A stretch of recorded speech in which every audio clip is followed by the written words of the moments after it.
What's up, everybody? This is This is episode 124 of Hoops Talk with Dave's Joint. Shout outs to everybody that's been supporting us thus far. For those who haven't seen any of our episodes, go check us out on YouTube, Facebook, and IGTV. But before we start, we gotta pay some bills real quick. This episode is sponsored by the Players Circle. I discovered the Players Circle in the App Store when trying to find a product to track athletes. The Players Circle is a social video platform where players can share their stats, highlights, and accomplishments. So if you can hoop or you want to get discovered, you should join the Player Circle. So everybody go download the Player Circle on the App Store right now.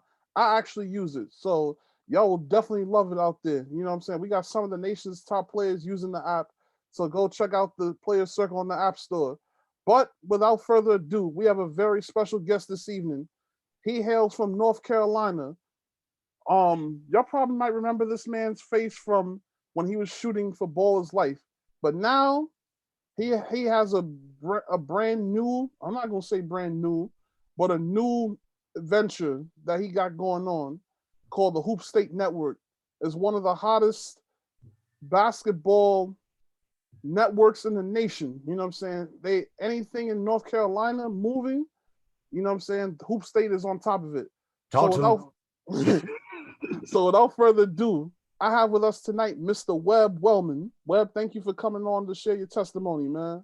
Of course, man. And I want to say that the ad read you did for the Player Circle, I feel like I'm not involved with any of that, but I do want to say to the people, I came across the Player Circle YouTube channel, which is growing, and it's something I'll say, whoever that guy is that does those shows on the Player Circle to like keep you up to date with what's going on, like it's entertaining. I don't know him. I don't know anything, but it's worth checking out. Give them a subscribe, hit the like button, do everything to help these guys grow. It's free. It's easy. Help them out, and let's get this thing rolling across the board. Indeed. Well, everybody, you heard Webb. Go join the Player Circle. But yeah, so Webb, let's start from the very beginning. You know, when did basketball first begin for you? I've been playing my whole life. It probably got serious. My dad was into it, went to Carolina, coached, rec league stuff, and did AAU stuff when my brother was coming up. My brother was big into basketball, but didn't really have like the size to do anything with it. But he was tough, so he kind of taught that to me.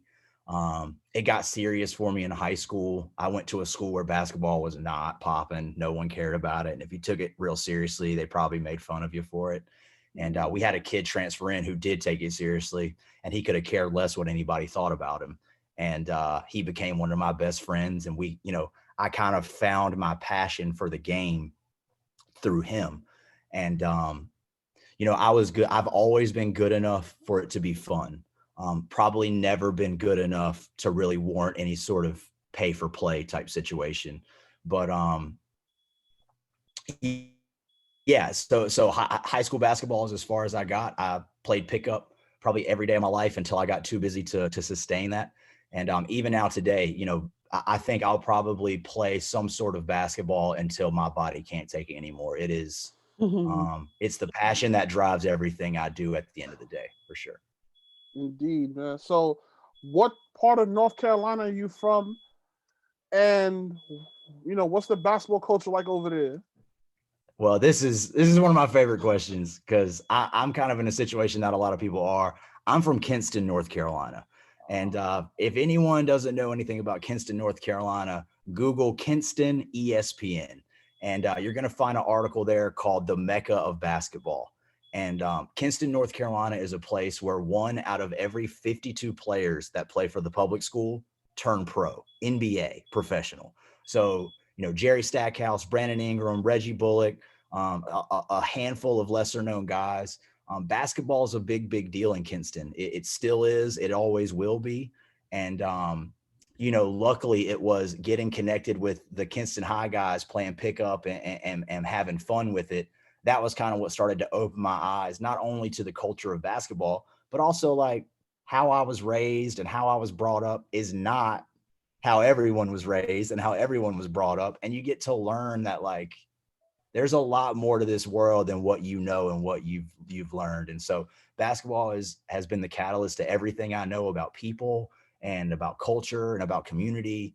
And so yeah, Kinston, North Carolina. A lot of people don't know it. Small Eastern North Carolina town. But if you're super into basketball, you've probably heard of Kinston before. Left there for college, went to Raleigh, North Carolina, and I've loosely been based out of Raleigh ever since. Nice. That's big right there, man. So you said you played high school ball at Arendell Parrot Academy? Yeah, and we can deal with the name. It was a small private school at the end of the day. It was a small private school, and football was like the thing to do there. I had an opportunity to transfer to Kinston for my senior year. Unfortunately, the way that the scheduling was done at Kinston High versus where I was at school, I would have had to stay in high school an extra semester in order to make the transfer. And to be honest with you, knowing what I know now, I would have done that and just taken that class in the summertime and sacrificed to make it happen. It just would have been Kinston High is so good. And even coming off the bench for them, being the dude that hits the corner three, I would have taken that any day of the week versus kind of the high school experience I had at Parrot. Yeah, man. Shout outs to the Arendell Parrot graduating class of 2005. Yeah, facts. Nah, man. So NC State. What was it like being a student at NC State? I've been there like I want to say 2016 when I was the student manager at St. Francis College in Brooklyn. So we actually got to play NC State. We got to see Reynolds. What's one of the practice? I know it wasn't Reynolds, but we got to see one of the practice sites. Maybe the Dale facility, maybe. Yeah. Yep. It was, you know what I'm saying, nice campus. What was it like being at State? NC State for me was more of a social experiment, if I'm being honest. I'm not a classroom guy. And I didn't know that at the time. I wasn't motivated by school. It just didn't click to me where that was going to get me. Again, I know more now, so I would have handled that differently. But ultimately, I went to State for 2 years. The first year was fine, did okay. Second year, it was slipping away from me, and we decided I'm going to withdraw from this. And that's when I started my business. That's when I got connected with John Wall, and things kind of just took off really fast. But my time at NC State, and more importantly, like the time that I was in Raleigh when I was supposed to be a college student, I mean, from a social standpoint, like it was so fun. Like, I mean, partying and meeting people, and like it was cool. Once I started the business at 20 years old, honestly, man, I'm 33 now. From the day I started, I've never looked back. I mean, my priority and my concentration has been on the basketball world and how to build a sustainable life where I'm making money doing what I love to do. And I can do it beyond just, in my 20s. I want to retire as a basketball guy. I want to work until I can't work anymore. I'm not in this to sell it and go like, no, I'm here because this is exactly where I want to be. So without State, I never would have met John. I never would have made that connection. And ultimately, that's what took me from being some little local dude to opening up the national scene to me. And that literally every opportunity I've gotten has stemmed from that initial meeting with John and his people. Now, basically, I'm reading this article from this Kinston newspaper. So you had a dream. Yeah. Talk I was in about this bed. dream. I was in bed. I had cameras, and I had done like, some high school stuff for football for the school I had gone to, where I shot the games. I sold the tapes back to the parents or whatever. And that was my first opportunity to kind of make money from the video thing. And when I was in college, like I said, just the school thing wasn't popping for me. And I was kind of like getting to a place where I didn't feel great about myself. And I didn't feel like I had any value. And I was in bed one night, like 4:30 in the morning, and less a dream and more just kind of like thoughts kind of clicking in my head as I'm trying to go to sleep. And the idea of like utilizing this platform of YouTube to do whatever I wanted and kind of like shooting games and players and selling the footage to the schools or the parents or whatever, like that was the initial thought. And I got up and wrote out this like business plan. Mhm. And it probably took me an hour. I probably finished around 6 o'clock in the morning. Didn't think much of it, went to sleep, woke up later that afternoon and read it back, cleaned it up because I was doing this at 6 o'clock in the morning. I kind of cleaned it up and kind of found the lane for it. And that was the start. And basically I started by targeting like the higher end public schools and the private schools. And after a couple months of doing that, I snuck into the Bob Gibbons, which was in the Triangle at the time. And one of the games was at NC State.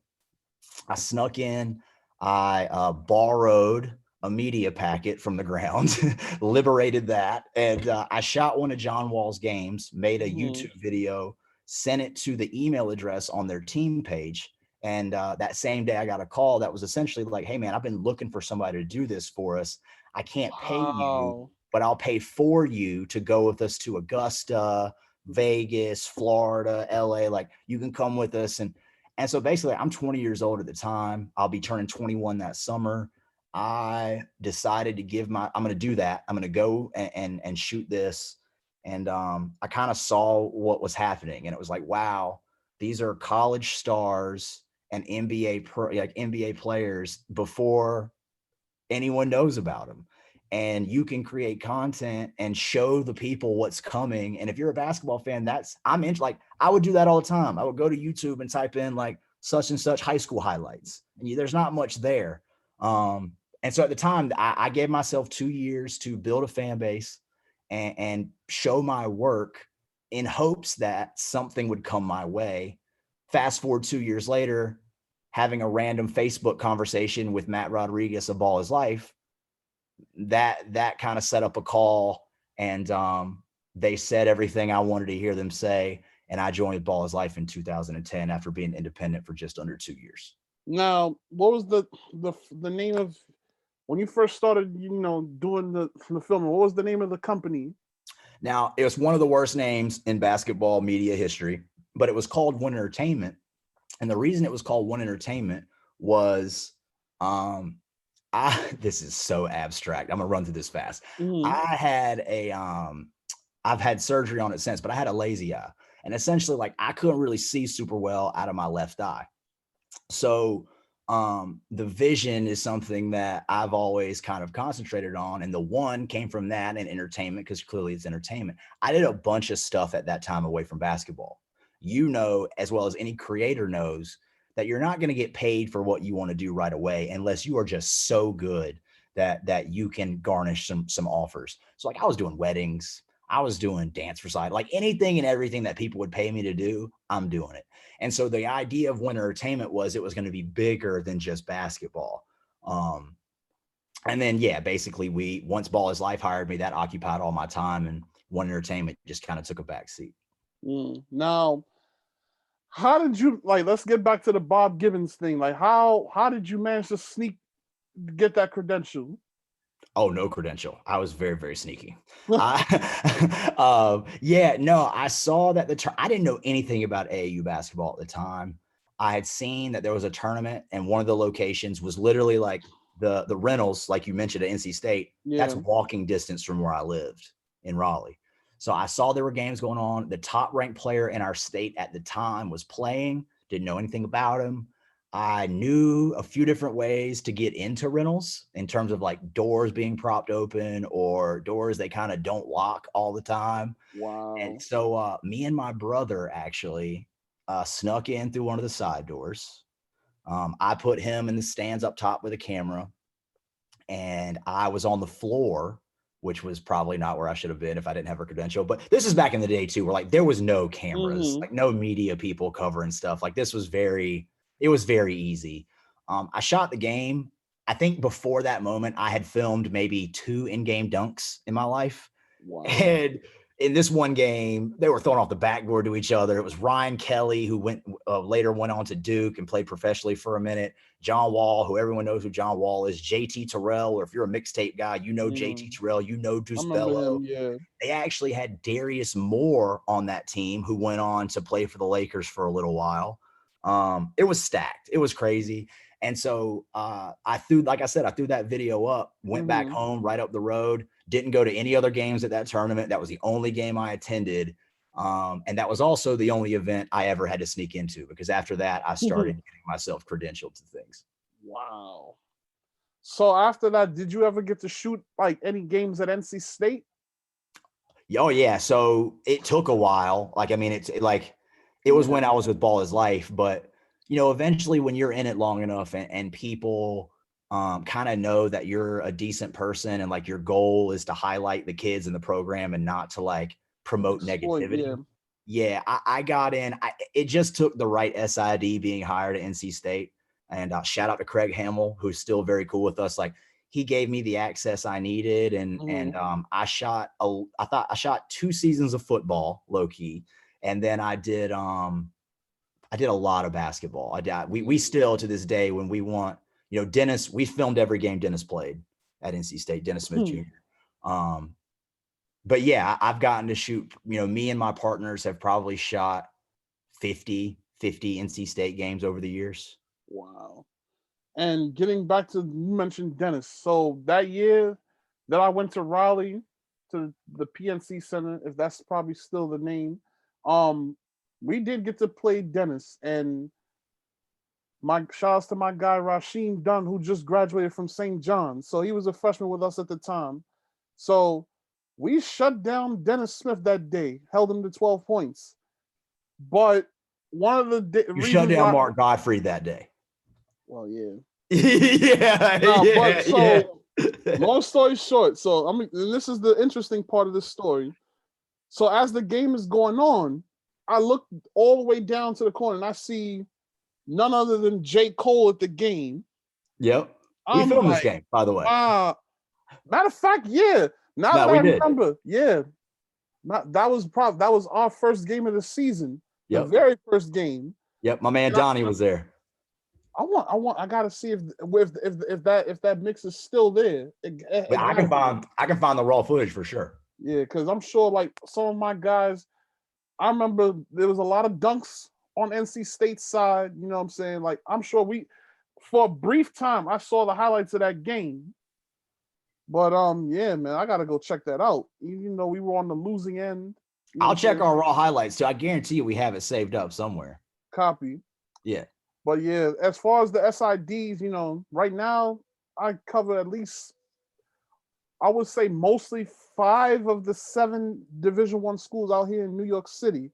And you're right, the SIDs sometimes can be very difficult, but it's like they have to keep the best interest of the of their athletics department or their schools at heart. You know what I'm saying? And then 9 times out of 10, like New York City is nothing like Raleigh. You know what I'm saying? Like, it's not like, you know what I'm saying? Like, we have the Daily News, the Post, all these major publications, and New York is a big media town. So it's going to be more difficult to 100%. Get credentials for St. John's game than it would be NC State. Yep.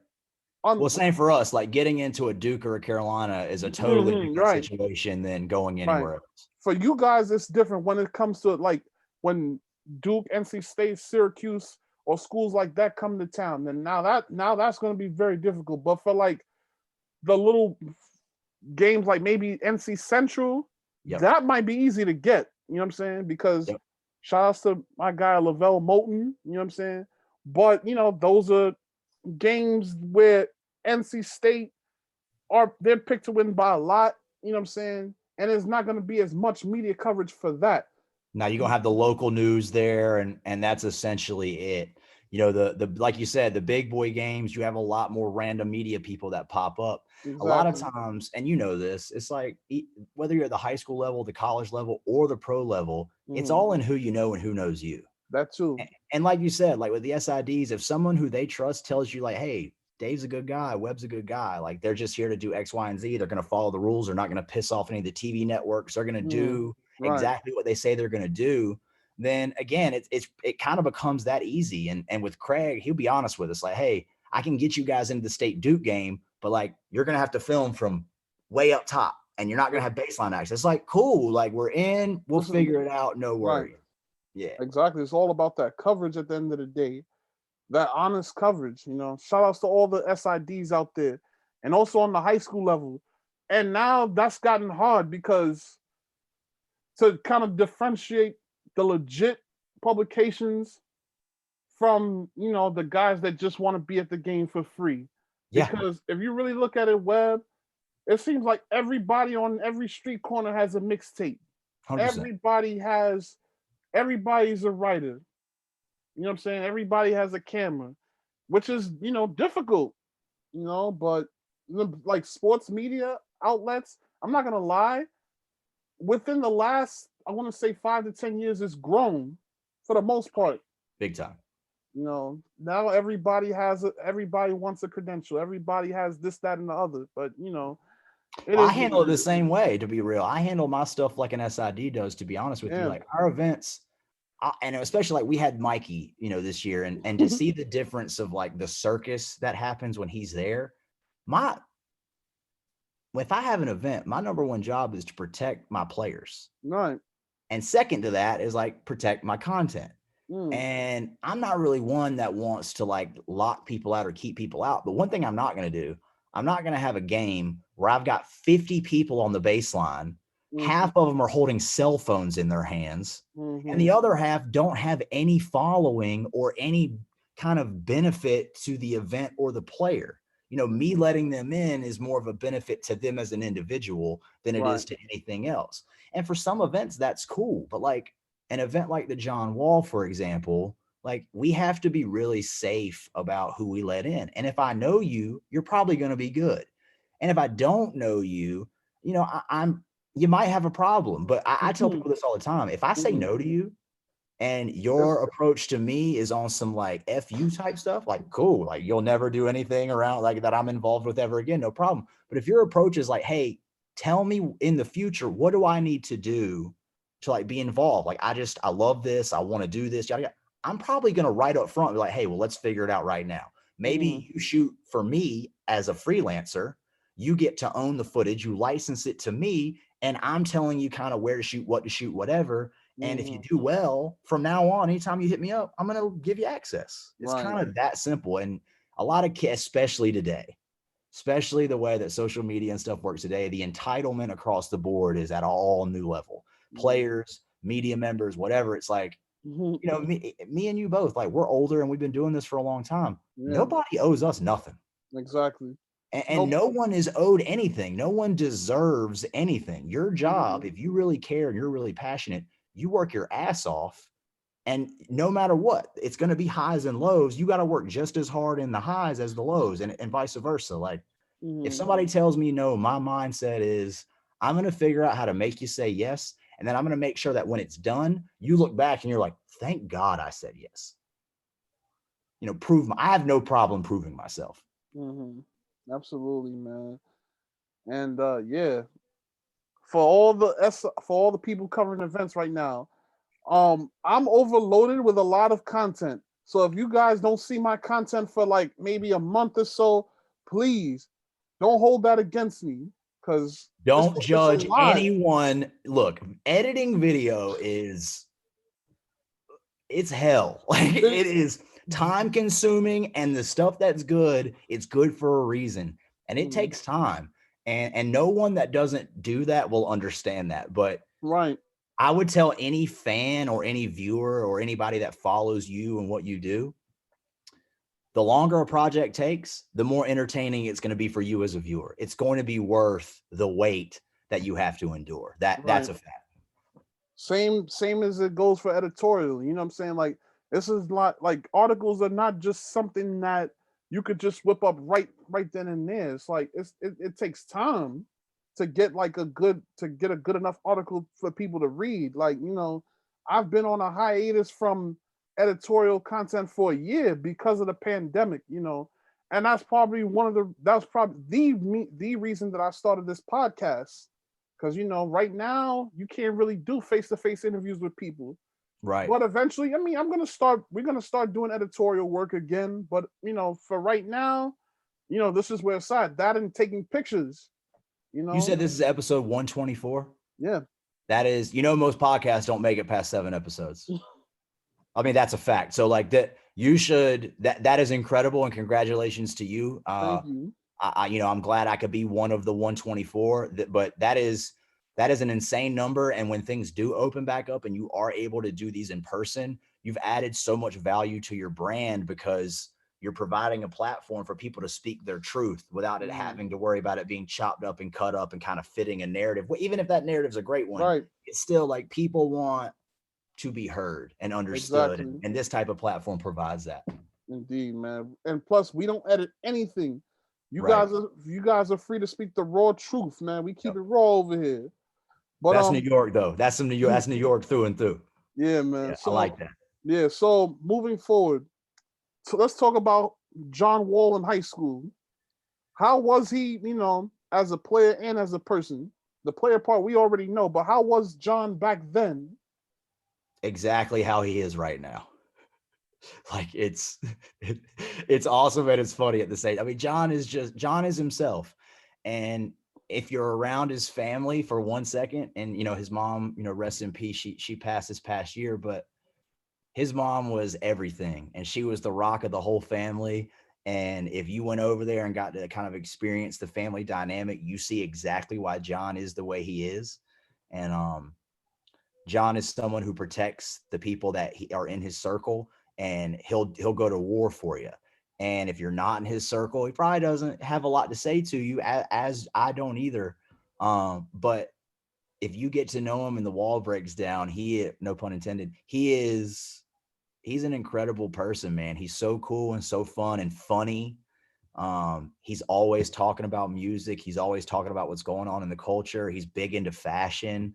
And he's obsessed with basketball. Like when I was working with him throughout the summers recently, I got to a point where I couldn't even have basketball conversations with him because all he's going to want to do is argue with you and let you know, why he's right. And to be fair, like almost every single time, you're not going to argue about in the NBA with an NBA all-star who knows all the players, who knows how things work. It's like, people like me are best to just hush and listen and take it all in. He was the same, a little bit more sheltered back then because he wasn't as confident as he is now.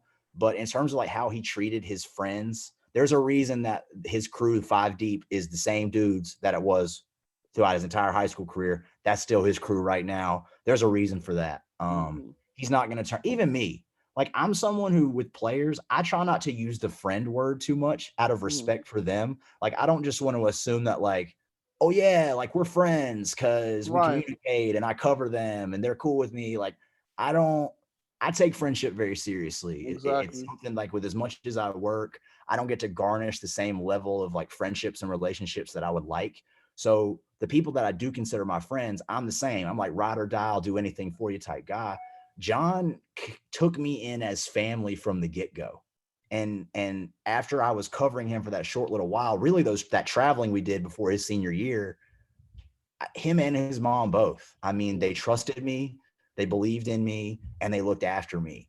And that was the same, years later when I joined back up with him when he was a professional, they always took care of me. And even today, like as I'm growing and I'm doing my thing, John's kind of like an out of sight, out of mind guy, but he still hits me to check on me and us. And, he's someone that I will say yes to him no matter what he needs, when he needs it, no questions asked. He's earned that loyalty from me a long, long time ago. Yeah, man. I remember, 2 years ago, he came up to New York for Nike Pro City. You know what I'm saying? Like he's a cool, chill dude. He's taking pictures with the little kids. Yep. I even got a shot of him. I just wish that it had been with a better camera. Right. Well, yeah, you know what I mean? I think we've all had that moment where like, this moment is way better than, what I'm capable of making it look like. Yeah, man. Shout outs to John Wall, man. He's doing big things with the Rockets now. You know what I'm saying? He's going to have, I know it's like people are tired of hearing it, but this upcoming year, full year, don't be surprised if John acts like the John Wall from a few years ago when they were, winning some games in the playoffs. He's going to come back at some point, and it's going to be scary.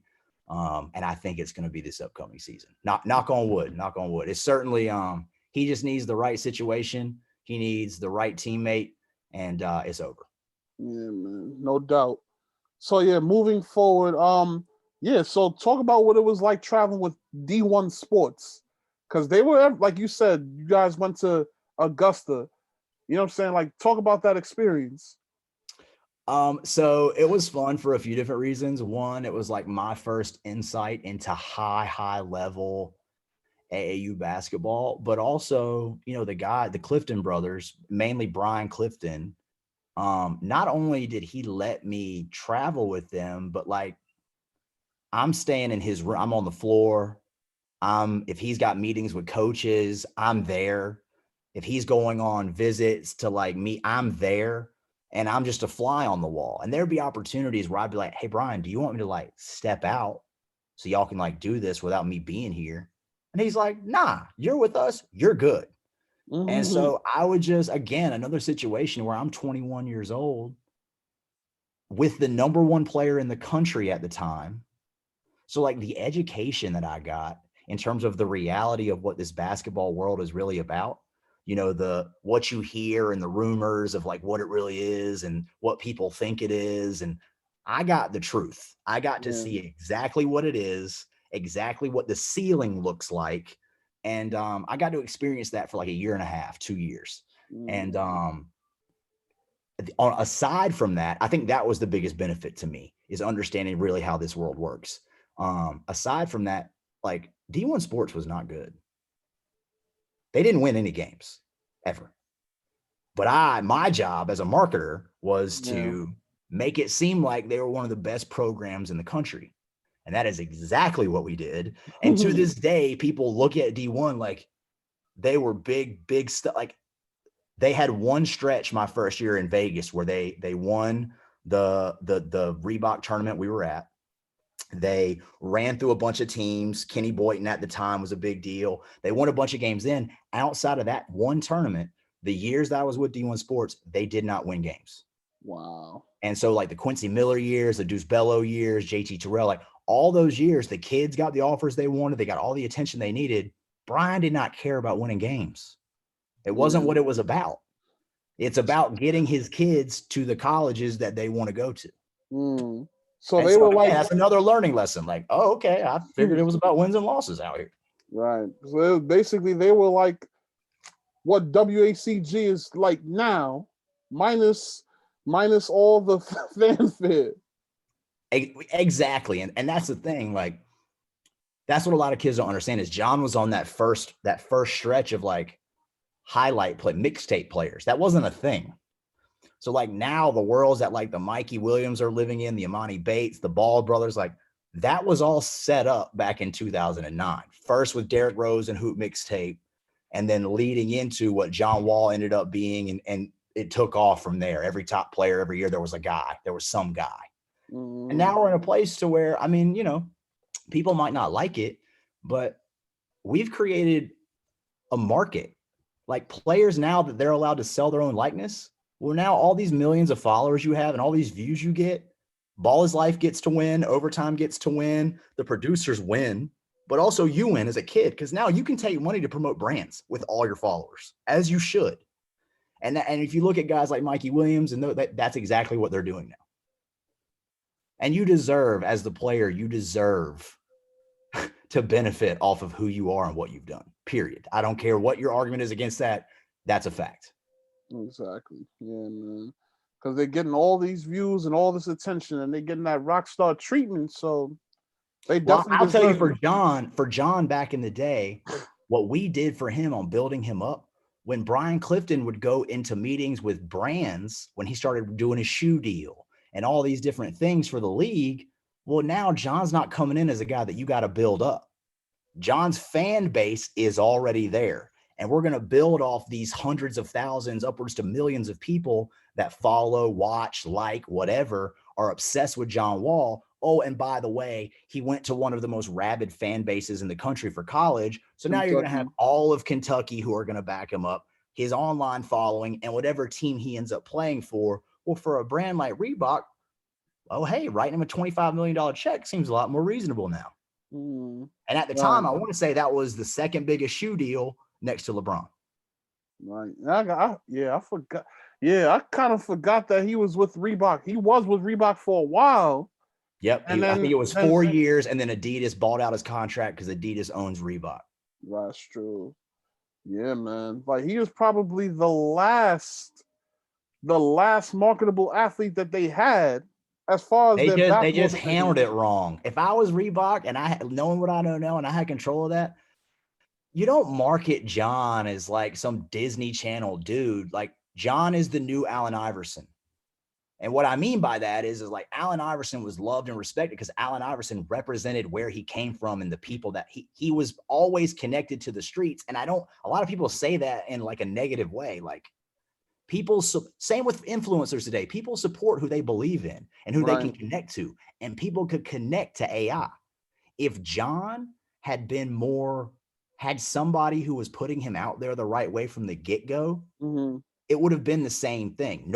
John Wall is the realest player in the league. That's how it should have been pushed from the get-go. Right. Yeah. They try to put that gloss over him.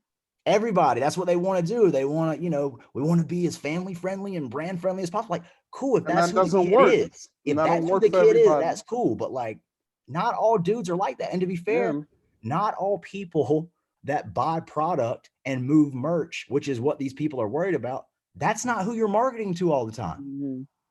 Look at sneaker culture. Look at like, there's so many different types and varieties and cultural, like you're missing the market by trying to put somebody in a box that's not where they belong. Yeah, exactly. That's crazy, man. So yeah, when does BallisLife come into play? 2010, November of 2010. I was up editing and I got like, I don't use Facebook anymore, so I don't know if this is still a thing, but I got like a Facebook chat message from Matt Rodriguez, who was one of the two owners of BallisLife. And the conversation started just kind of casually, like, how you been, what you been up to, yada, yada. At some point early in that conversation, it was kind of brought up, like, would you ever consider like joining with somebody like us? And my comment to him was the same it was to anybody else who asked me that. If you've got an offer that's interesting to me, I'm willing to listen to anything. They set up a call with the two owners, Eric Kasoyan and Matt Rodriguez. My main questions were about the brand, and the name was so ridiculous. It's so perfect. I needed to know that we weren't just going to be making mixtape videos. I needed to know that like there's a plan for this brand name to blow this thing up. And what they had to say was pretty much what I wanted to hear. I needed to make sure that I maintained some control, some freedom and control. And also to make sure that like I just wasn't some video dude that they wanted to just bring on. Like I needed them to understand that I was more than that. And they kind of were on the same page as me. And so I made the decision to jump. It was the right decision. It worked out in the end. I ended up being with BallisLife for 10 years. Eric Kasoyan, who was on that original call, is somebody that I still consider a best friend, someone who I went to his wedding. If I'm ever fortunate enough to be married, he will be at my wedding.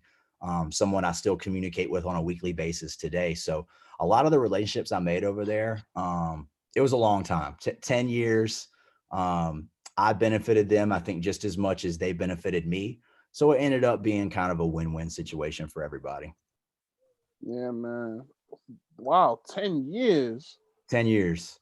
And it was one of those things where I didn't really, it kind of snuck up on me like, shit, I've been here for 10 years, bro. Like, they say with business, you're supposed to pivot, every 10 years. And it was time for me to pivot. And, things just kind of worked out the way they did. And we are where we are now. So, yeah, what were some good memories that you had of working for a brand like BallisLife? Well, for me, I've always kind of been my own person. And so for me, it was like I was able to do deals. I worked for Under Armour during that time. I did work for Adidas during that time. There was a street ball company you're probably familiar with because of New York, Ball Up. I was with Ball Up for a while. Wow. They paid me really well to cover. I was on tour with them for 2 years. It was just easy because when you're selling your services to people and you can guarantee them hundreds of thousands of views, if not more. It's for them, it's a no-brainer. And you know, I would just always try to whatever I'm posting on BallisLife, I wanted it to benefit those brands as much as possible, which is where I think a lot of people miss on. Most people are just trying to benefit the company they work for. You know, I was trying to elevate the brands themselves and do it creatively. And my thing has always been like, I want my content to look like I have a big budget. I've never had a big budget in my entire life to make content. I've just kind of wanted it to seem that way. So for those people, it's a steal. Again, like relationships, I built beautiful relationships from my time at Under Armour. The ball up thing was unique and super fun. And I got to meet the professor and air up there, and like dudes that I watched on the N1 mixtape tours growing up, every episode. Like Grayson, the professor, is someone I could text right now and he hits me back. Like, I'm still a fan enough to think that that's dope. Like probably nothing in particular that stands out, just the opportunity that it felt like, you know, possibilities were endless. If I want to make a Hoop State shirt, I can throw it up in the store and it'll sell out. If I want to do an event, you know, the John Wall blew up because I was able to use BallisLife to blow it up. It wouldn't be the same without that. And even now, like, we create content that doesn't deserve to be on a platform as small as ours. You know, the Road to the Rafters thing we just did, that should have been on a big online network. That should have been on BallisLife. That should have been on Overtime. That should have been on Slam. It should have been on a bigger platform. It's too good to just get 1,000 views, but we knew that going in. It's not necessarily about that. It's about proving what we can do as a production company with stuff like that. Which leads me into my next question. When did the Hoop State era begin? So the Hoop State started 2 Januaries ago. The first year we basically did everything for free. All of our live streams were on YouTube.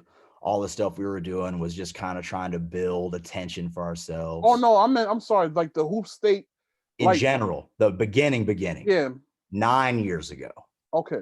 So 9 years ago, I started doing a series on our YouTube channel called Hoop State. And what that was basically like November, December, January, February, we would do monthly recap videos, montage videos that essentially was showing you all the best highlights, all the best action, all the best moments, fan moments, all that stuff. Basically like what a vlog is now, kind of like showing you the month's best stuff from the state. So those blew up pretty quickly, and it turned into a thing where all the kids wanted to make the episode. And so I did those for 3 full seasons, I believe, called under the name The Hoop State. Somewhere in the middle of that, we started making t-shirts. We did one design through BallisLife. And then around that time, I started getting pulled away to more brand stuff and the John Wall stuff. And like, I started doing bigger projects that pulled me away from North Carolina. And at the time, I didn't have anyone that could kind of step into what I was doing here and take it over. So the simple answer is 9 years ago was the first time the Hoop State became like a name. Yeah, man, because it's been around for like as long as I can remember. I'll tell you one cool story about the Hoop State from a long time ago. We had Donovan Mitchell at the BallisLife All-American game. I took Donovan and like 2 other players to get their hair cut at a barbershop in Long Beach. On the way back from the haircut, Donovan's sitting behind me in the car, and he FaceTimes somebody on his phone. And I hear him in the back go, "Yo, you'll never guess who I'm with. I'm with the Hoop State guy." Wow. And when I heard him say that, I'm like, what? Like, how do you even know that? And he's like, "Dude, y'all stuff is so dope." And that was kind of the first time they're like, oh, wow, this is a bigger deal than just like the North Carolina guys. And at the time, it was just cool to me. Like, I really took that as a compliment. And we didn't know who Donovan was going to end up being, but he was still like a guy that mattered and his opinion mattered. And he was one of the top players. And it was like, to hear that coming from him, he said that because he's a great kid and he's very humble and he's just a cool guy. He's going to speak the way he feels. But for me, it was very motivating to hear that in across the country in Long Beach, California, with a kid who played up north. It was really dope, man. That was a really dope moment that I certainly will never forget. Wow. So yeah, now Hoop State the network. Let's talk about that. Yep. 2 years ago, we started doing that. I kind of went and got 5 guys in the state that were trying to do their own thing, guys that I knew personally and I believed in and I trusted, and vice versa. They knew me well enough to know what I'm capable of. And I brought them together in a room and kind of explained to them what I wanted to do with this, which essentially is to create like a local TV network on the internet, and it not just be about like raw highlights. And we want to do all the stuff that works, but I also I want to make shows. Like one thing at some point, and I'm not there yet, it'll be when I'm older. Like at some point, I want to have something on Netflix with my name on it. I want to have something on TV with my name on it. Yes. I want to create things that last. I want to create projects that can get accepted and one day win a film festival. Like I want to do the things. Creating stuff like that is what's the most fun for me.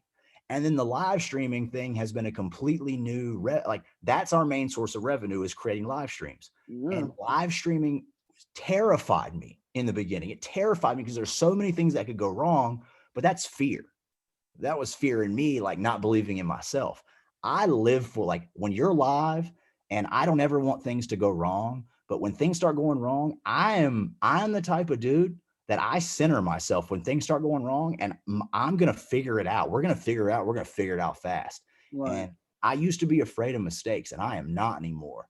And that kind of has come from what we've built here. But yes, 5 partners, a mixture of talent, production, and kind of administrators to help keep the train on the tracks.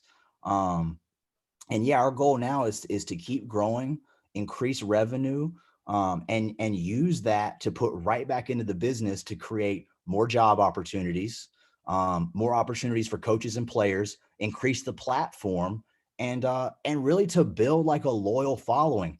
I don't want 1 million random followers. I want 1 million people that, and I'm using that as just like a centered number. I want whoever follows us and subscribes to us, I want them to be active. I want them to care about what we're doing. I want them to care about the players. I want them to care about the polls we put out, the merch we put out. And that's not, like I said earlier, no one deserves anything. No one owes you anything. No one owes me their time to watch, their money to buy. That's why we're so appreciative of every little piece we get, because I know right now, everybody that supports us through watching, subscribing, liking, commenting, purchasing streams or whatever, those are the realest people to us. I want to do everything in my power to not only keep them locked in, but also give them things that makes it worth their time. And that's not easy, man. Creating proper content and, building up these events and things that cost money. It's hard and it's stressful, but I think, in terms of my bigger plan and God's picture for me, it is to create opportunities for others. And I can't do that without a platform myself. Indeed. Now with the Hoop State, how's the relationship with all the college coaches on all fronts? Like, you know what I'm saying? Like, do they ever reach out to you? Like, even the ACC schools or the black colleges? Yeah, so not me specifically. I have more NBA people that reach out to me when it comes draft time. Wow. Just to ask, just to figure out, again, who they are as players. You don't need to talk to me about what kind of player a person is. You want to know what kind of people they are. Who are they dealing with? How do they handle certain situations? Who's their girlfriend? Who's their dad? Who's their mom? You basically want to know if they're a good person or if they're going to get rich and stop working. That's essentially what NBA people want to know. Exactly. College coaches, I have a guy, Rod Bridgers, who's one of our business partners, as well as Miles Massacola. I would say those 2 guys are who field most of the college calls, and that goes across the board. D1s, D2s, D3s, HBCUs, the gamut. Prep schools, to be real. Everyone reaches out to those guys to kind of see what's real from the video, what's not, and who are the kids coming up that maybe we need to have an idea about. And then, for the big boys, it's a little bit simple. It's just hey, how can we get player X? And our answer is just care. You have to care and work. There's no cheat code to getting a Robert Dillingham. You're gonna have to figure that out. Yeah, man. Yeah. That's dope right there. And speaking of Robert Dillingham, I remember the first time I actually ever seen him, because that was actually back in December. So this was after Thanksgiving. So a week prior to that, I was in Dallas watching Imani Bates when they played Duncanville. The following weekend, I went out to South Carolina, Rock Hill to be exact, for the Battle at the Rock. And just seeing Rob Dillingham, boy, that kid is special. He's unreal. He's unreal. He's unlike any player I've seen at his age. And that, you know, we covered John Wall, we covered Dennis Smith, same level as those guys, but in terms of who he is as a scorer at his age and what he's capable of doing with the basketball, he is he's got a chance to be a serious, not just like an NBA guy. He has a chance to be like an all-league guy one day, a champion one day, an all-star. Like he is God gave him a gift that he is working on hard on developing. And anyone who knows the game knows that there is not a better teacher or mentor to teach you how to be a tough-nosed guard than Jeff McGinnis. Yeah, shout out to Jeff McGinnis. He was also a guest on this podcast too. You know what I'm saying? He's doing wonderful things. He is the biggest asset the state of North Carolina has. Yeah. Yes. He is. Jeff McGinnis is the biggest asset the state of North Carolina has, and it will be that way as long as he wants to stay here. Nah, I mean, the way he treats the kids, the way he coaches, the way he mentors, there's nothing Jeff hasn't done. Jeff's done it from every level, and he's been mentored. Steve Smith, the best high school coach, one of, if not the best high school coach that's ever lived. Dean Smith, the best, if not one of the best, if not the best college coaches that's ever lived. Like, he got to be part of both of their careers and play for both of them, and then go play a 10-year plus NBA. Like, Jeff is the GOAT for real, and it will be that way until he wants to move up and do the college thing. Yeah, man. And Combine Academy is a first-class program, as I already witnessed that weekend. Yeah, and we'll be doing our next road to the Rafters for this season. We'll be concentrated on Combine Academy. Yeah, man. So we spoke about Mikey Williams just a little bit earlier. Yeah, you guys definitely shot a lot of content on him and the school that he's at. Lake Norman Christian. Yeah, LNC. Yep. Talk about what it was like following them around this past season. I'm going to be honest with you. It was not fun. Simply put, it was a circus. That school was not ready for that circus. The people making the decisions over there, they weren't ready for it. And I mean, to be fair, like, who would be? You got to be a veteran in the game to understand what's about to happen when Mikey Williams steps in there. I will say what I learned about Mikey is his life is tough, man. And the people coming at him that want things from him, the adults that are speaking on his behalf. Part of me feels bad for the kid, to be honest with you. I think he's got a bright future ahead and he's going to be okay. But I'm ready for him to be 18, be an adult, get to make his own decisions. And, Mikey needs to go to the next level, whatever that is for him. I think it's time for that. For me personally, outside of gaining respect for the kid as a player and over time as a person, I didn't get to be around him a lot as personally, but our young guy, Max, one of our shooters, Max, has a great relationship with him. And through Max's relationship with him, you kind of get a different understanding for what's going on and kind of what he goes through. So all respect to Mikey. He plays hard. He played through injury most of the year, which a lot of people don't know about. He's just a kid that at the end of the day, he really does just want to compete. He wants to play against the best. And if you put him out there, he's going to go out there and do everything in his power to play hard. I think the biggest benefit overall was people got to see Trey Green. And I love that kid. I love right. Trey Green, man. Yes, facts. If you didn't know anything about Trey Green, which a lot of people wouldn't, Trey Green was the most consistent player on that basketball team. And Trey Green is going to make noise at the D1 level, but his game is not such that, like, if you're not looking for him, you're going to kind of miss him. And if you watch him play, you're going to end the game being like, Mikey's good, obviously. Who is the point guard? Right. Who is that kid? And I think that was the biggest thing is Trey. I think Trey's going to have the opportunity to kind of filter through a lot of offers that he's interested in. And a lot of that is because of the attention that was brought in by Mikey, for sure. Yeah, man. I mean, and yeah, it's gonna, I know for a kid that might like Mikey that's 16, 17 years old, you know what I'm saying? A lot of the attention that I'm sure he wasn't ready for. Like, it's No one would always be. gonna be like that when you have overtime walking around filming your every move. You know, you got Millions of people online who think they get to have an input on what you do and how you do it. like that guy Matt Be Great. Yeah, I don't even want. I'm not even. That dude gets no shot. Don't even bring his name up. Don't even. That's the internet world we're in right now. Is dudes like that. That's crazy, man. Like, you got people like that. You know that they're like the TMZ or the fake TMZ, the tabloids.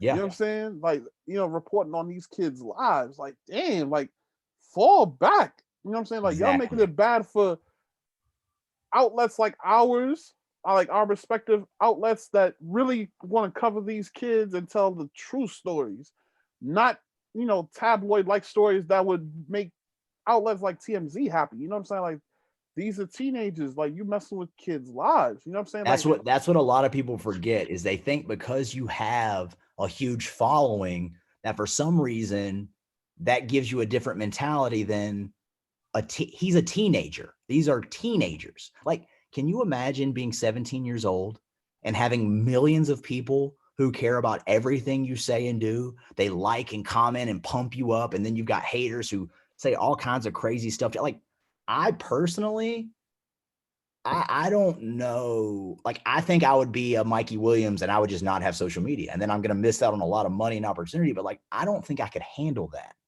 And so when you see like Mikey kind of being sheltered and shut off to people, of course he is. I would be too. And most people would be. Like, everybody wants something from him. Everyone wants to expose him or take something out of context to fit a narrative that's going to get them views.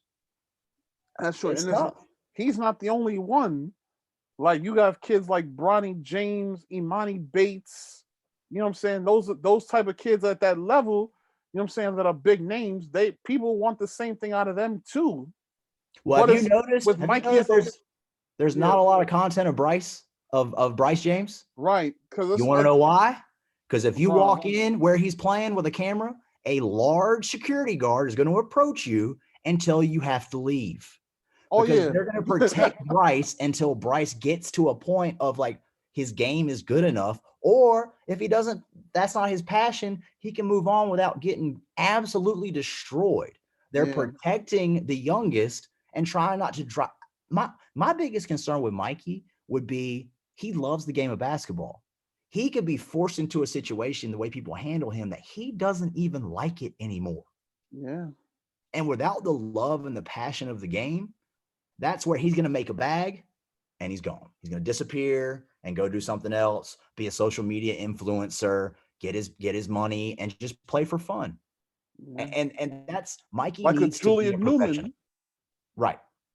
Yeah, man. I mean, that's crazy. Well, a little bit different than Julian Newman, because no disrespect to the Newman family and Julian, but like Julian Newman's not very good. I mean, let's be real. Julian Newman he can do something cool and do something good, but usually it's a setup. You know, they're not playing somebody very good. It's garbage time. Like, Julian Newman was built to be a social media personality. Julian Newman is not a Division I. He's not a Division II basketball player. He'd probably be an okay Division III basketball player, but like, he's not anything that he was built up to be. Yeah. Because, you know, what's funny? Like, he came to New York 3 different times.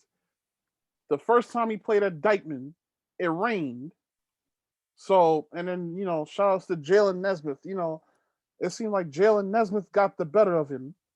The second time they tried to play, and this all had to do with the Dykeman tournament. Shout outs to Dykeman.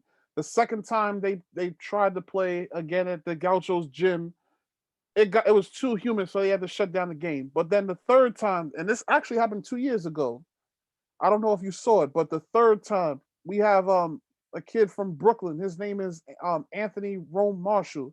Shout outs to Bucket Fam Rome. For those that may or may not know Rome. So the third time, they actually outplayed Rome actually outplayed Julian at Dykeman. And I wasn't there because I had to film the Catholic School League live period camp, where there were coaches at. But Yep. Over time, at one point before they put out that series, they kind of made it to where Always. he had a whole bunch of points when Yes. in fact he only had maybe 2. Yes. But they didn't show Rome what Rome did to him. And there's the problem right there. Yes. That's not basketball. That's not basketball. You could have easily added the clips from the other kid, and it would have gone just as viral by saying Julian Newman had a challenge. It's that easy. But they do the simple route where you don't have to work as hard. Just cut up Julian's clips. It'll make the show more interesting, and it'll make it seem like he's unstoppable. He was set up to fail. We had him at the John Wall 2 years in a row. 2 years in a row. They played the host school 2 years in a row. The host school was the worst team in the tournament. No disrespect to them. It's just the tournament stacked. They smacked Julian Newman's team by 20 both years. Wow. And there's a difference in like when there's one kid on a team who's expected to take all the shots and he's not that great to start with, and then he plays a team with one decent player and they play together as a team, there's nothing you can do about that. Now, to Julian Newman's credit, we sold out at 2 o'clock. At 2 p.m., we had a line outside to get in the afternoon. So It was strategic and it worked. But it's like, if you expect Julian Newman to be some amazing basketball player, you've missed the point. He was built for and one. He was built for ball up. He was built for those ISO situations. Do your 1 or 2 moves in your bag and remember hot sauce? Remember how people thought hot sauce was unstoppable? And then as that show went on, you realize like, oh no, he's not very good, but his handle is, if you let him break the rules, he'll make you look stupid. Same with Julian. You give him a very isolated situation, he'll make you look stupid. You're just gonna need to pull him out before the other guy gets to come back down the court. Right. Right. And then it's funny that there was also another video of the fans at Dykeman heckling him, which was brutal. But bro, at it the was wall, like, you can't. He would come in not even playing. His team wasn't even playing. He'd be there to watch somebody else play, and people like students in the crowd would start chanting "overrated" at him on the sideline watching another team play. And this was at John Wall. Yes. Wow. You're talking about hundreds up to at the gym seats 4,000 people. At least at one point, had the gyms chanting "overrated" to him. He's not even playing. Yo. Yeah. But that's the thing. He's polarizing. And that's what you want. If the goal is to be a influencer at some point, whether you love me or hate me, you're going to comment, you're going to like, you're going to follow because you're interested in what I do from a pod. It's where this YouTubing boxing thing is. It's the whole gamut. It's like, whether you love me or hate me, just don't feel indifferent about me. Exactly. Yeah. Well said. Now let's talk about the series that you got going on, the Road to the Rafters. So this year you filmed 2 players from 2 different high schools. Talk about that a little bit. Yeah, so this is honestly like outside of the stuff I did with John, the series I did with John, this has definitely been like the most rewarding thing we've done. And we did it last year for the playoffs. We followed the same 2 teams when the playoffs, a couple of games before the playoffs started, through until the season got canceled because of COVID, which we literally made it 3 days before our state championships when everything got shut down. So we released that series last year. It was okay, but we weren't fully like prepared for it. And so one thing I do want to say about this year's series, we did 16 episodes. We followed the same 2 schools throughout the whole season. Farmville Central, which is one of the best programs to ever exist in North Carolina, like it, love it, whatever. It's a fact. They had a player going to NC State. It's the best player that's ever put on a Farmville Central jersey. Terquavion Smith. He was the North Carolina Player of the Year this year. And then at South Granville, a kid who was basically the show of the team, the main guy, and probably, they had one other kid in Colin Tanner, but really like everything went through him. He was committed at Louisville at the time and then decommitted at the end of the year when everything happened at Louisville. and now he's headed to Kansas, and Bobby Pettiford. The story being, can this Farmville team win a state championship? They're third in a row. The kid's record coming in was like he had lost 2 games his whole high school career. He had 2 state championships in his back pocket. And then on the other side, it's like, can anyone beat them? Can the best player in the state, whatever, can South Granville upset them? So this was shot by 2 people, and primarily by Max, who is 19 years old and incredibly talented. And it was edited by me. And it was the hardest work that I've ever done in terms of the editing. And it was really just kind of like, the game highlights matched with practices and key moments. And in my opinion, it's really good. And if you like high school basketball, you'll enjoy the series in general. The next step for us is off the court and getting into these kids like real lives. And I think once we do that, we've got a product that is ready for a bigger platform. And like I said before, this year we'll be doing 1 team. It'll be Combine, and the story will be led by Jeff McGinnis and Robert Dillingham. And the goal is we'll do 1 more year on YouTube to build the name. Potentially I'll talk to some, maybe BallisLife, maybe Overtime, about putting it on their platforms, if that makes sense. And then for Rob's senior year, we would like to produce something that is TV worthy, Netflix worthy, film festival worthy, whatever the case may be. But that's the fun for me now from a content perspective, is telling a story. And we created something that no one else at the high school level has ever done before. And I'm extremely proud of that. And for that to be the last thing that I'll ever edit, it was a perfect way to go out. It's, hate to toot my own horn, but it really is it's a beautiful piece of content. And I hope that at some point it lights up. If one of these guys blows up, maybe on the back end we get more views with it, but it definitely, these kids deserve more views than they got. And I'm just proud of the content itself. And Max, if Max ever hears this, man, I tell you this all the time, but Max is a freak, man. He is destined to do incredible things. And hopefully I'm a part of it. Shout outs to Max, man. I saw him this weekend at the the circuit.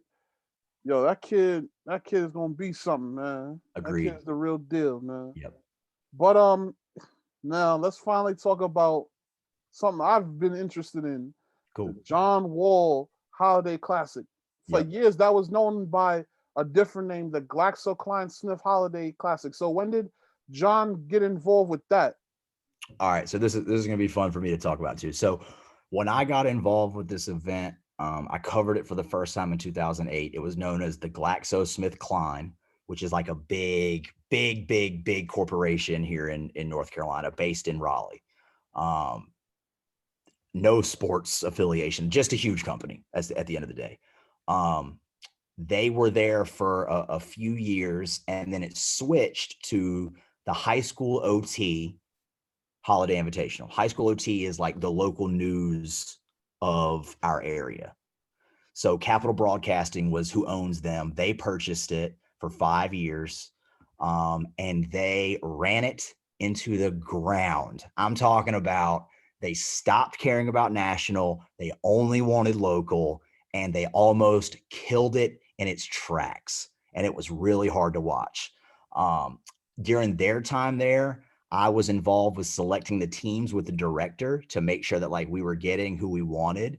A few years after that, I was added to the board of directors, kind of like, well, hey, this guy helps us. We kind of need to give him some skin in the game. So I was the youngest board member by about 30 years.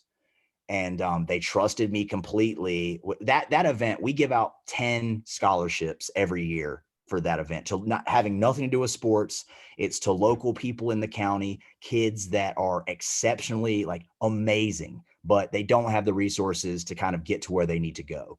And so it's a nonprofit event. When I saw the contract was going to end, and I saw how Capital Broadcasting was kind of treating it, they wanted to still be involved, but give less money and have more input. Like, no, dude, you guys aren't going to kill this. So I invited John the last year of the contract, and he came and watched. It was an event he played in high school and destroyed, sold out crowd, one of the biggest years we've ever had. Like it was a big deal back then. And when he came back, it was less of a big deal. But what me and the director did is we kind of took control of the team. We made sure whatever teams we wanted were there. And I just kind of showed them that, like, hey, this is still enough of a thing. And if you want it, I can make it happen. And on site, he was like, yes, make it happen. So when the contract ended, we got him to sign on. It was a no-brainer for him right away. He's been doing it. If we had gone this year, if COVID wasn't a thing, this would have been his 5th year with the name behind it. In my opinion, it will never not be the John Wall Holiday Invitational. That will be something that lives on beyond him. Hopefully we'll change the name of the girls event and name it after his mother, Frances Pulley, who, like I said earlier, you know, she passed away this past year. She deserves to kind of have her name on something this scale as well. And yeah, at this point, John's just kind of like, you know, John trusts me and Bill Sewell, the director, to put it together every year. And sometimes he'll kind of like let me know what national guys he wants to see. But that's an event that every year all the kids are home from college, all the high school players come watch, all the college players come watch. You've got, you know, white people, black people, Asian people, old people, young people. Like it's a cultural thing. And that's what people see every year. It's like you get in the building and it doesn't matter who you are, where you came from, or what you're about. You're all there for the same reason. And you want to see amazing basketball, and you want to be impressed and amazed by the future talent of you know, that's in this country. And I think, you know, at least I'll put it this way. Since John has joined on, we have broken attendance records every single year. And last year we did a free live stream for the first time of the event, and it got about 250,000 views in 4 days on top of all the social media content. So it's going good. It's the most fun we have every year. That's kind of the event that I get to the last day. I get to kind of sit back and look at the full crowd and feel the energy. And it's almost like the fuel I need to get me through the next year. It's like, man, this was all the hardships of this year were, and trust me, man, after COVID, this year's event, standing up top and seeing all the people in there and feeling like it will make me emotional. I am completely aware of that. It will be a, man, this was all worth it type of moment. I'm really looking forward to that this year. Yeah, man. So I remember the Patrick School at Montverde. Y'all had that game. It's sad how the Patrick School got blown out, but you know, that game right there was big. Like, you guys have had so many good talents in the throughout the events since you've been a part of it. But and not just for the out of town teams, but also the North Carolina teams, man. Like, Yep. that's simply amazing. Well, that's what's crazy is like Montverde is the only team we've ever had that they were too good to be there. Fact, period. They should have been playing college teams. I know that was like a joke, a meme that went around. That's a fact. Like they would have been better off playing low level college teams. Yeah. They were too good to be there. They beat the Patrick School by like 40 points. The Patrick School was the 4th ranked team in the country at that point in time. But to be fair, the Patrick School barely won the semifinals in overtime against Farmville Central, who we're following with Road to the Rafters. Right.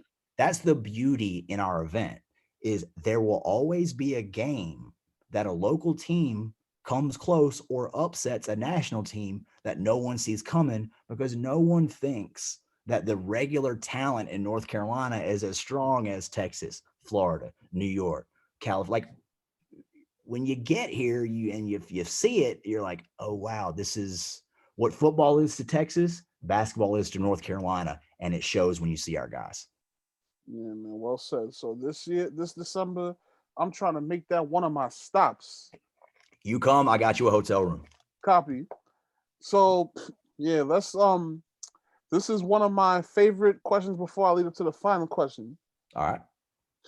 if you could go back to 2000 in a time machine to 2007, what would you say to 20-year-old Webb as he's going through college, not wanting to be in school, but also has a dream to make the best content ever?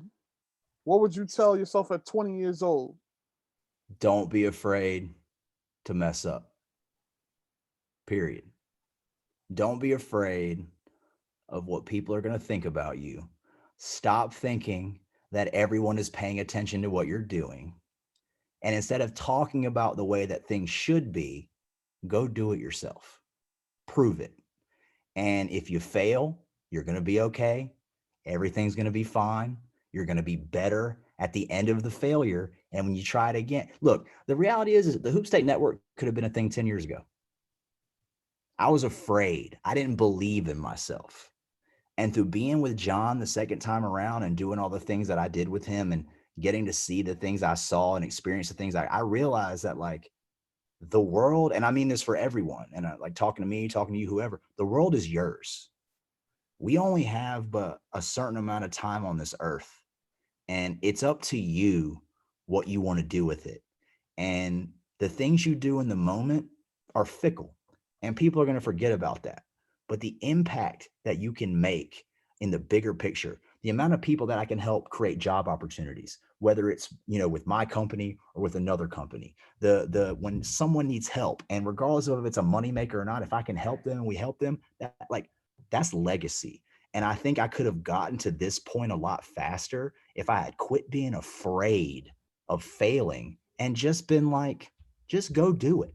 And that's where we are now. We'll try anything. And it's kind of like the barstool mentality. Try it. And if it doesn't work, who cares? And if it works, now we got something. I think if I had understood that at 20, I would have grown a lot faster and a lot bigger. And also, I wanted to protect the brand of BallisLife. So I never was like, hey, look at me, look at what I'm doing. It was more like, hey, look at BallisLife, look what BallisLife is doing. The reality is everyone who works for those companies is a freelance contractor. And there's no loyal, and I mean this in a business, like there's no shade anywhere, but like there's no loyalty to those brands and the guys they have. And if there was, they would bring them on as full-time employees.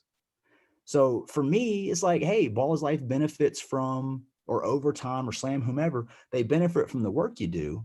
But if you're not utilizing those platforms to build up yourself as well, you're missing the mark. And that's one thing that I should have done. It's not being cocky. It's not being conceited. It's not being selfish. It's people want to know the personalities behind what's happening.